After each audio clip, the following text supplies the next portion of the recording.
நீங்கள் பார்த்துக் கொண்டிருப்பது நியூஸ் 21 செய்திகள். தமிழ்நாடு செய்திகளை உடனுக்குடன் தெரிந்து கொள்ள நியூஸ் 21 செய்திகளை பாருங்கள். உண்மை, உழைப்பு, உயர்வு. நெல் கொள்முதல் நிலைய மேஸ்திரி லஞ்ச ஒழிப்புத்துறையினரால் கைது. கடலூர் மாவட்டம் புவனகிரி அருகே தரச்சூர் கிராமத்தில் அரசு நேரடி நெல் கொள்முதல் நிலையம் செயல்பட்டு வருகிறது.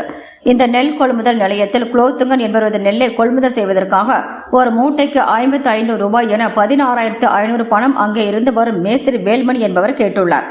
லஞ்சம் கொடுக்காமல் நெல் கொள்முதல் செய்ய வேண்டும் என குலோத்துங்கன் முடிவு செய்து இதுகுறித்து கடலூர் மாவட்ட லஞ்ச ஒழிப்புத்துறை டிஎஸ்பி சத்யராஜ் உள்ளிட்ட குழுவினரிடம் புகார் அளித்ததன் பேரில் இன்று சம்பவ இடத்தில் லஞ்ச ஒழிப்புத்துறை டிஎஸ்பி சத்யராஜ், காவல் ஆய்வாளர் திருவேங்கடம் மற்றும் லஞ்ச ஒழிப்புத்துறை போலீசார் முன்னிலையில் குலோத்துங்கன் வேல்மணியிடம் பணத்தை கொடுக்கும் போது மறைந்திருந்த லஞ்ச ஒழிப்பு போலீசார் மேஸ்திரி வேல்மணியை பணத்துடன் கையும் களவுமாக பிடித்தனர். மேலும் விசாரணை செய்ததில் இது நெல் கொள்முதல் நிலை அதிகாரிகளுக்கு கொடுப்பதற்காக வாங்கப்பட்டது என தெரிய வந்தது. இதையடுத்து மேஸ்திரி வேலுமணியை கைது செய்து லஞ்ச ஒழிப்புத்துறை போலீசார் அழைத்து சென்றுள்ளனர்.